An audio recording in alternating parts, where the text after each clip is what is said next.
You just spent $80,000 on a camper van, and half of what's inside it is illegal. Not a technicality. Illegal in the way that gets your van impounded at a border crossing. Illegal in the way that voids your insurance the moment you file a claim. Illegal in the way that hands you a $5,000 fine in a campground car park. Most buyers never find out until it's already too late. They spend months researching engines and solar setups. They watch 40 van tour videos. They negotiate $3,000 off the price and think they've won. Then they cross a state line, enter Germany, park overnight in France, and everything falls apart. In 2026, enforcement has tightened hard. The US, UK, and EU have all updated recreational vehicle regulations, and the gap between what van life influencers show you and what's actually legal has never been wider. This is not a van tour. This is the legal and financial survival guide for buyers spending real money in 2026. 10 items, all of them common. All of them dangerous. And item 4 is where people lose their insurance coverage entirely. Before the list, one rule. The rule every smart buyer in 2026 follows. Build compliance into the purchase, not after it. Most buyers sign the papers, drive home, then start adding things. Propane setup, second battery, roof rack. Every single addition carries legal exposure if it's not done to spec. Smart buyers reverse engineer the legal requirements of their travel plans first, then use that as a buying filter before stepping onto any lot. The vans that pass that filter are the smart buys. Everything else is a liability on wheels. Now, the list. Item 1. Unapproved propane and LPG systems, the single most common legal violation in the campervan market right now, and the one that ends trips overnight. Most used self-converted transits and sprinters in the $30,000 to $55,000 range have propane cooking setups installed by the previous owner. No certification, no pressure test documentation, no compliance label. In the US, NFPA 1192 governs propane systems. In Europe, EN 1949 is the standard. No certification means non-compliant.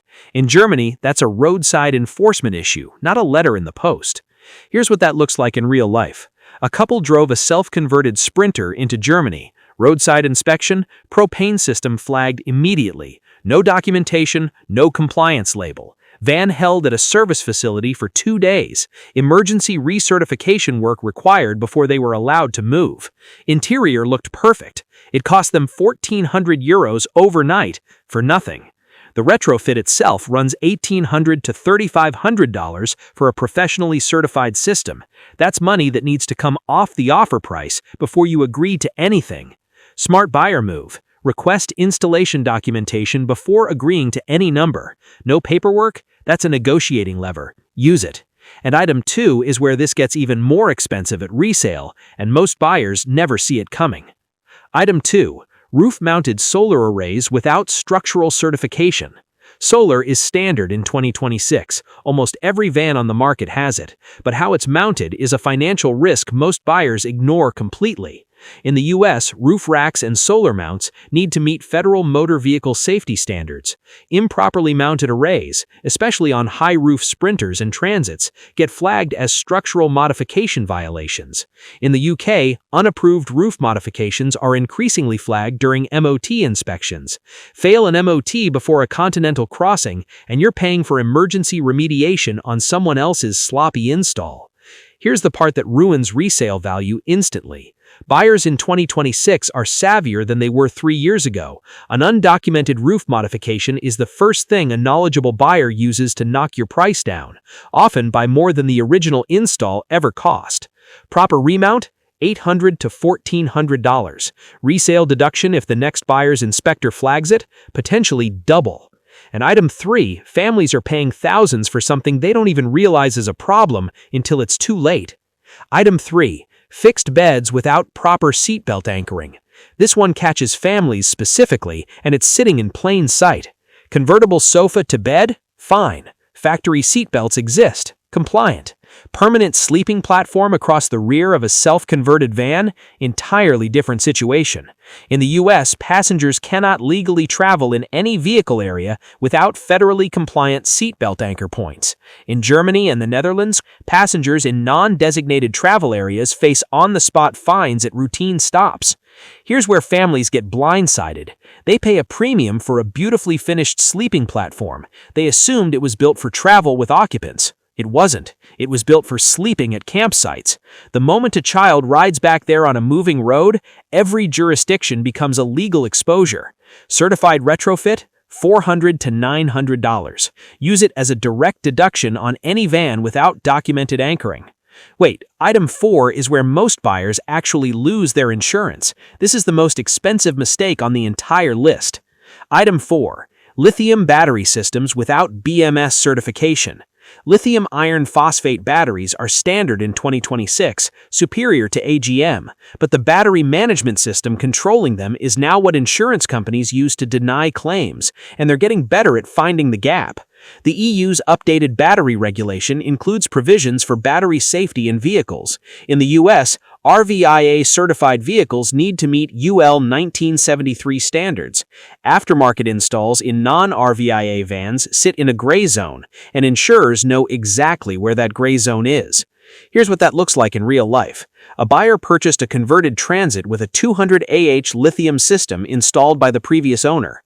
3 months later, minor electrical fault. Fire in the battery compartment. Insurance investigated. No certified documentation. No installation records. Claim denied. $4,200 in damage. Fully out of pocket.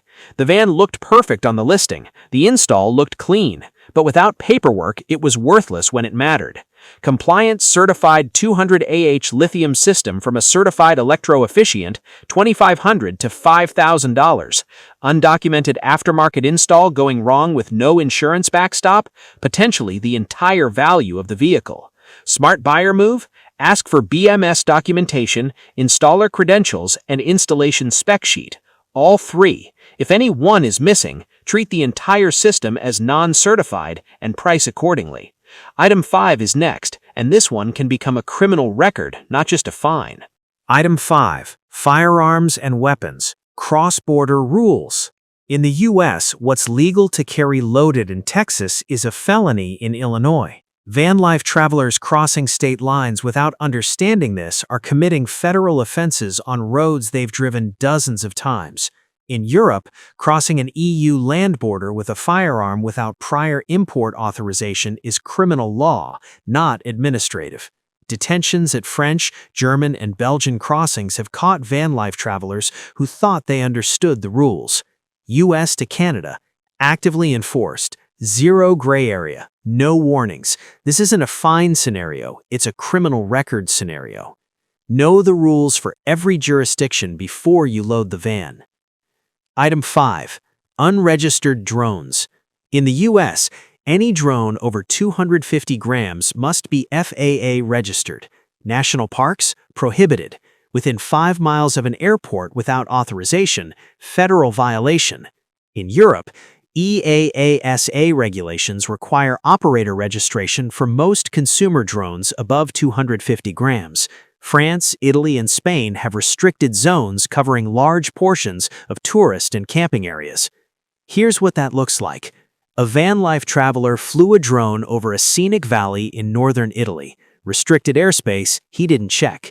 Enforcement drone approached within minutes. Equipment confiscated on site. Fine issued. Trip cut short while he dealt with the process. The drone came with the van, bought as part of a package deal. The previous owner never registered it. He never checked. Total registration and certification cost across US and EU jurisdictions, $100 to $200, the cheapest line item on this entire list. Item 7 costs almost nothing to fix, but gets you refused entry to campgrounds immediately. Item 7. High-powered inverters without GFCI protection. 2,000-watt and above inverters are standard. The compliance issue, shore power hookups at regulated campgrounds in the US and EU require GFCI-protected circuits on external connections. No GFCI-compliant wiring? Refused hookup. German and Dutch campgrounds actively check. It's not a conversation, it's a hard no at the reception desk.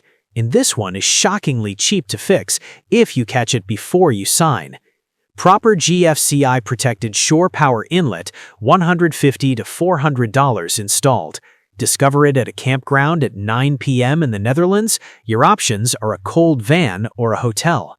Use it as a deduction in negotiation. It costs next to nothing when planned. It costs a bad night when it isn't.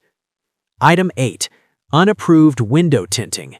Most U.S. states require a minimum 35% VLT on front-side windows. Self-converted vans built for sleeping privacy are routinely over-tinted, and it's an immediate visible stop trigger in the states that matter most for travel. $75 fix-it ticket in one state, mandatory removal order in another. Different rules, same van, same trip. In France and Germany, equivalent standards are enforced with roadside tint meters. Dark front windows on a foreign-registered van are a stop trigger, especially on border approach roads. Retint, $200 to $600. Deduct it from any van with obviously dark front windows before you agree to a price. Item 9 is the one that kills summer travel plans in Europe, and most buyers don't find out until they're already there. Item 9. Non-compliant refrigerants in AC systems. Sprinters and transits built before 2021 may use R134A refrigerant. The EU has been phasing this out under F-gas regulations. As of 2022, these systems cannot be legally refilled in EU member states. Here's what that looks like. A retired couple drove their pre-2021 Sprinter from the UK into southern France for a 3-month trip. Bought the van in February, AC worked fine. July in Provence, AC system needed a recharge. 3 service stations, all refused. 4th station, full refrigerant conversion required before any recharge possible. They lost 4 days and over €1,200, mid-trip in 35-degree heat. The van was otherwise perfect. Nobody told them. The seller didn't know. R134A to 1234Y retrofit, $800 to $1,500. For any pre-2021 van with European travel plans, price it into the deal before you sign. Item 10. Unmarked hazardous materials, fuel and chemical storage. Every van life traveler carries extra fuel at some point. What most don't know, transporting more than a specified quantity of flammable liquid in a non-ventilated, non-labeled container in a passenger vehicle is classified as hazardous material transport across most U.S. states and all EU member states. In Germany, roadside enforcement of vehicle contents is active. A 20-liter jerry can in the rear of your van on an autobahn is technically subject to ADR transport rules. The fix: proper ventilated storage, certified containers, correct labeling, under $200 total, if done right from the start.